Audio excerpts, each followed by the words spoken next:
Salve, galera! Nessa conversa aqui de hoje a gente vai falar sobre back pressure, depois de uma longa pausa aqui no canal, porque como vocês sabem, né, as coisas só vai funcionar depois do carnaval, e eu tive também uma gripe maldita que me impediu aqui de gravar os vídeos, e hoje a gente vai aprender a controlar fluxos assíncronos através de back pressure.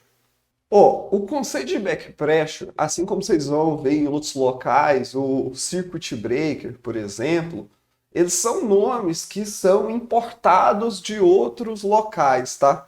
Se vocês fizerem a pesquisa aqui rápida pelo Google, deixa eu colocar aqui para vocês. Vocês vão ver que vão aparecer controle de fluxo de água, né? Controle de fluxo de pressão. E na prática é a mesma coisa que a gente vai fazer. Aqui vocês estão vendo que já tem um exemplo da implementação de um back pressure, né, do React Java, que faz esse controle aqui, às vezes até fazendo descarte de eventos, né? Mas quando a gente vai falar aqui sobre fila, a gente vai falar especificamente sobre o uso disso para poder controlar o fluxo de entrada das filas, para poder evitar que você faça duas coisas. Uma é uma tentativa de processamento desnecessário e a outra é você, nessa tentativa de processamento desnecessário, já sabendo às vezes que o evento vai dar algum tipo de falha, você fazer o envio dessas mensagens para a DLQ e depois ter que fazer um reprocessamento. Então, imagina aí o cenário. O seu banco de dados está offline, o consumo do seu evento é só para poder pegar esse resultado e escrever dentro do banco. Faz sentido você ter ali uma fila onde você está toda hora pegando os eventos, puxando, mandando para o banco, tomando erro. Depois ele incrementando o count de processamento, depois aquilo cair para DLQ, para depois que voltar ali o seu banco de dados, você ter que ir lá, intervir na DLQ e fazer o processamento daqueles eventos, eu adianto para você que não faz sentido. Primeiro porque é um desperdício de processamento, isso vai fazer também com que surja muito log na sua aplicação, porque imagina, você tem ali uma tentativa de processamento, às vezes vai te atrapalhar até identificar qual que é a causa raiz ali do problema. E também vai te incluir o trabalho posterior de ter que analisar essa DLQ, saber se era um erro mesmo, porque é um body mal formado, então, ou seja, vai ter que fazer uma análise ali de olho mesmo, vai ter que pedir para alguém olhar, para depois tentar fazer o reprocessamento, né? Às vezes que vai necessitar você de reenfileirar essas mensagens da DLQ para a fila principal, vai depender da tecnologia que você está usando. Então, o uso da back pressure ele vai vir para poder evitar esse tipo de cenário. Na prática, eu vou precisar que vocês tenham visto o vídeo anterior, vocês devem identificar aqui no card, onde a gente vai explicar quais são os processos de uma fila, tá? Por que é importante isso? Porque a gente vai escolher exatamente o ponto aonde a gente vai fazer a implementação dessa back pressure. Eu costumo fazer a implementação, assim como a maioria das libs, antes do pooling de mensagens. Quando você já sabe, se você nem precisa de ir lá buscar as mensagens para poder fazer o processamento, ali mesmo você já dá a pausa. Então, vamos agora para o código para a gente já ver direto a implementação na prática. Olha só, aqui a gente está com uma interface chamada back pressure, bem simples, e ela tem uma função que é o should wait, ou seja, se deveria ou não aguardar antes de fazer mais pooling de mensagens. Isso daqui, assim, vai depender do seu contrato, né? Tem situações onde a função do back pressure é descarte. Não é o que a gente está falando aqui no nosso fluxo de processamento de mensagem, porque você não quer jogar a mensagem fora. Mas às vezes, quando é, por exemplo, eventos para uma interface, de repente você não tem a capacidade de processar o throughput que está entrando. Então a sua única opção mesmo é fazer o descarte de algum evento, tá? É bem menos usual isso, aplica só em alguns casos, mas nesse caso aqui a gente vai fazer o uso somente para pausar o consumo. E aí, vamos aqui direto achar quais são os usos para essa interface aqui, né? Vamos direto aqui no Find Usages. A gente achou que um back pressure. Olha só, perceba que ele é o mesmo código de consumo de mensagem que a gente viu em todas as outras filas. Olha só, fila com DLQ. Você viu, tem um while true mandando consumir a mensagem. Qual que é a única diferença aqui? Dentro desse while true, eu tenho também um método while dizendo eu devo aguardar. Se o back pressure disser que eu devo aguardar, vai começar a printar aqui para mim a mensagem dizendo, olha, aguardando para consumir mais mensagens, pois o back pressure não permitiu continuar, né? E aí eu dou um sleep aqui de 5 segundos. Aí beleza, a gente viu aqui uma interface, né? Agora, qual que é a implementação dessa interface? Eu tenho mais de uma implementação aqui, se não me engano. Vamos abrir aqui a do Data Source Health, que faz todo sentido, né? É o exemplo que eu até vinha trazendo para vocês. Se o seu banco de dados está offline, você não deveria processar. Esse caso aqui, em específico, a gente não escreve nada no banco, tá? Mas se fosse o caso, né, a gente faria o uso de um back pressure parecido com esse.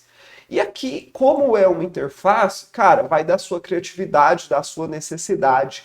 Eu, por exemplo, costumo implementar um back pressure padrão, assim, em todos os locais, que ele olha se a sua app já está online. Por exemplo, no Spring e em muitas outras tecnologias, é comum que a gente suba todas as dependências antes, né? Então, você já subiu o consumidor. Só que a sua app nem está online, às vezes a dependência do banco nem está tudo conectadinho, tudo como deveria estar. E aí já começa a processar a mensagem, se já tem na fila. Isso é indesejável, né? Porque a sua app ainda está no startup, você já está queimando memória e processamento, puxando mensagem que não vai ser processada. Então, eu costumo colocar um health de aplicação ali para poder pausar. Aqui em específico, a gente faz um health muito simples, que ele é o de banco de dados. Aqui no Spring, a gente já tem uma implementação já padrão, tá? Porque ele já recebe o JDBC template que você conecta no banco e ele faz uma query de validação. Basicamente, isso daqui é o quê? De tempos em tempos, ele vai lá, executa a validation query, tá? E aí, se ela dá bom, ele volta aqui e fala, beleza, deu tudo certo, né? Você poderia simplesmente implementar isso daqui, uma linguagem que não tivesse um framework, um suporte, alguma coisa assim, fazendo, não sei, a cada X segundos você faz um select 1 no banco. Você validou se você tem conexão disponível e se também se a conexão com aquele banco funcionou. Se ela não funcionou, você já sabe que não tá bala, não adianta você ficar mandando query de insert, de update, de select, seja lá o que for, né? Você pausa durante algum tempo até que o seu health check volte a dar como ok naquela operação. Então, beleza, eu faço aqui o should wait, né? Qual que é a implementação aqui, ó? Se o health indicator falou para mim que o status é diferente de up, então, por exemplo, aqui no up você tem outras opções, né? Down, out of service, unknown, né? Então, ou seja, se ele não tá bala para você executar, então ele vai retornar para mim que eu deveria sim esperar, né? Então, ou seja, se o banco de dados não está online, não faz sentido eu nem puxar a mensagem, quanto menos processar elas, né? Por que não faz sentido esse fluxo estar aqui posterior a puxar a mensagem? Porque, primeiro, eu puxei a mensagem, estou aqui com ela em memória, né? Se o meu banco de dados não está online, o que vai acontecer? Ela vai dar timeout lá no broker, então eu puxei à toa essa mensagem, né? Então, eu deixo o fluxo para cá. Aí vocês vão ver que, vou startar aqui a app, vocês vão ver que esse fluxo aqui está eternamente executando, né? Pera aí, ó, vai startar agora aqui o meu Spring, beleza, ó, passou aqui no while, ele vai dar bom, né? Vai falar aqui que não precisa guardar, por quê? Porque o banco de dados está online, né? Ó, e vai ficar aqui toda a vida. Agora vamos tirar aqui validação, e vamos olhar aqui o log, ó. Esse daqui é o log do meu local stack. Tá vendo que ele tá tentando dar o receive na mensagem lá? Por quê? Porque esse fluxo aqui e os outros fluxos de consumo de fila, né? Lembrando, esse daqui é o nosso projetinho de demo filas, que ele tá lá no GitHub. Então, vamos pausar aqui o local stack, você vai ver aqui, ó. Ele já está desligando o local stack, já desligou também o container do Postgres. O que vai acontecer agora? Nossa app é esperada que ela vai começar a dar erro aqui no should wait, certo? Vamos lá ver? Aqui, ó, no random, não, debug, né? Beleza. Tá vendo que já tá rolando um connection refused aqui? Quando você, ó, não posso consumir. Por quê? Não tem mais informação, não está consumindo, né? O banco de dados está offline. Ele fala aqui, ó, database health check failed. Não foi possível nem obter uma conexão com JDBC. E ele está falando aqui, ó, que o localhost deu refused na conexão, né? E toda hora ele vai printando aqui, ó, aguardando para consumir mensagem, pois o backpressure não permitiu. Ele está preso nesse while, né? Não está mais fazendo o processamento.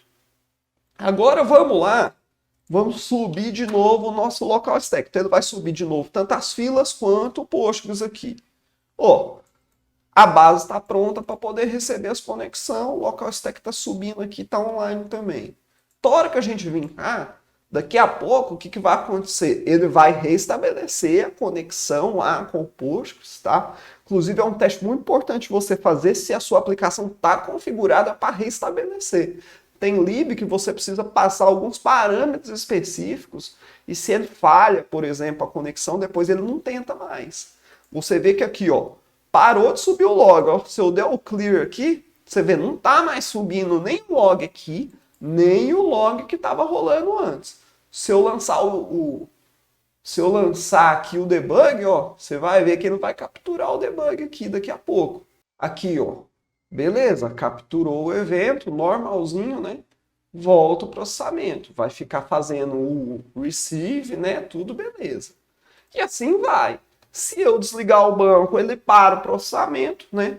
Se eu desligar, assim, desligar é meio só para testes, né? Mas assim, se eu tiver uma estabilidade lá no banco, precisar fazer um failover, eu não estou jogando mensagem para dele aqui, né? Eu pausei o processamento, daqui a pouco ele retorna. E assim, dá para você fazer várias outras implementações. Vamos aqui, por exemplo, ver uma implementação que eu faço de um rate limit, tá? Rate limit a gente não falou ainda sobre, a gente vai passar aqui brevemente. Mas, por exemplo, eu tenho aqui um rate limit e ele fala, se eu posso proceder, beleza, ele não faz o wait, né? Então, ele vai tocando para frente e vai consumindo. A hora que bater aqui o meu limite de mensagem, o que vai acontecer? Vamos supor assim, que o meu limite é 5 mensagens por minuto. A hora que der 5 mensagens por minuto, ele não toca mais para frente, não consome. Vamos aqui lá para vocês verem que o uso é a mesma coisa, tá? Find usages, aí a gente vai ver aqui, ó. Ó, a fila que usa rate limit na backpressure. Você vê, ó, o uso é a mesma coisa, só que eu estou usando agora uma implementação de backpressure para rate limit. O que impede eu de usar o rate limit com também o database health ou qualquer coisa do tipo? Nada, só implementação. Eu posso vir aqui no método e implementar, tudo beleza. Pessoal, apesar de vocês não precisarem necessariamente saber como é que se implementa tudo, porque muitas libs já vão trazer esse suporte, vocês vão olhar libs que fazem consumo de mensagem, elas comumente já têm uma implementação de backpressure dentro dela. Libs de rate limit tem muito também. Então, basta vocês saberem que existem essas técnicas e que isso serve de um grande arcabouço para você evitar problemas e garantir principalmente a estabilidade da sua aplicação, tá? Então, por hoje é isso e a gente se vê aí no próximo vídeo. Um abraço.